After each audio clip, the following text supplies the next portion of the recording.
श्री सुखदेव जी बोले, वृत्तासुर को मारने से समस्त देवतागण प्रसन्न हुए, किंतु देवराज इंद्र को प्रसन्नता न हुई। यह सुनकर राजा परीक्षित ने पूछा, हे महात्मन, असुरराज को मारकर भी देवराज को प्रसन्नता क्यों नहीं हुई? तब कथा का रसपान करा रहे श्री सुखदेव जी बोले, हे राजन, वृत्तासुर के मरते ही ब्रह्म हत्या ने चांडालिनी का स्वरूप धारण कर, जिसकी योनि से रक्त बहता था, तन से दुर्गंध उठती थी, बाल बिखरे हुए खून से लथपथ इंद्र को निगलने के लिए दौड़ी। उसके भय से भयभीत होकर देवराज भाग चले और तीनों लोक में शरण लेने के लिए दौड़ते रहे, किंतु कहीं भी शरण न मिली। तब वे उत्तर दिशा की छोर पर मानसरोवर में जाकर कमल पुष्प के नाल में जा छिपे और चांडालिनी स्वरूप ब्रह्महत्या ने भ्रमर भौरे का रूप धारण कर कमल पुष्प पर मंडराने लगा। उसके डर से 1000 वर्ष तक भूखे प्यासे इंद्र जी कमल नाल में छिपे रहे। वहाँ पर लक्ष्मी जी ने उनका पालन किया।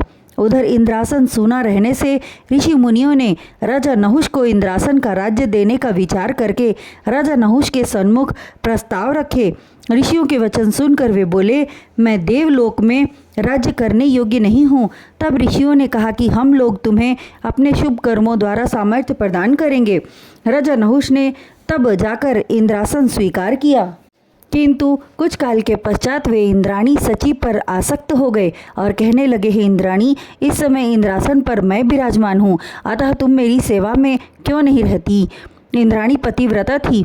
वह नहुष के कथन से डरकर गुरु बृहस्पति के पास जा पहुँची और भयातुर स्वर में बोली, हे गुरुदेव, राजा नहुष मुझ पर कुदृष्टि रखता है और मुझे भोगना चाहता है। पतिव्रत धर्म की रक्षा हेतु उससे बचने का कोई उपाय बतलाइए। इंद्राणी के वचन सुनकर बृहस्पति जी बोले, तुम उससे 1 माह की अवधि मांग लो। इंद्राणी ने वैसा ही किया। तब गुरु बृहस्पति ने इंद्र को ढूंढने का कार्य अग्निदेव को सौंपा।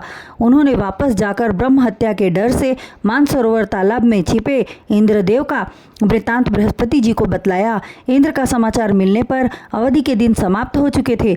इंद्राणी के पास नहुष ने अपना दूत भेजा।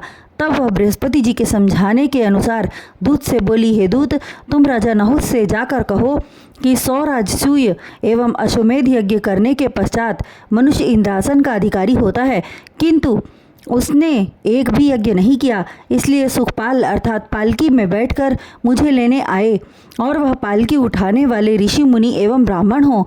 राजा नहुष इंद्राणी पर कामासक्त था, सो धर्म का उसने विचार न किया और जबरदस्ती ऋषि मुनि तथा ब्राह्मणों के कंधे पर पालकी रखवाकर इंद्राणी के भवन की ओर चल दिए तथा ऋषियों को पैर का ठोकर मारकर सर्प कहा, अर्थात जल्दी चलो जल्दी चलो।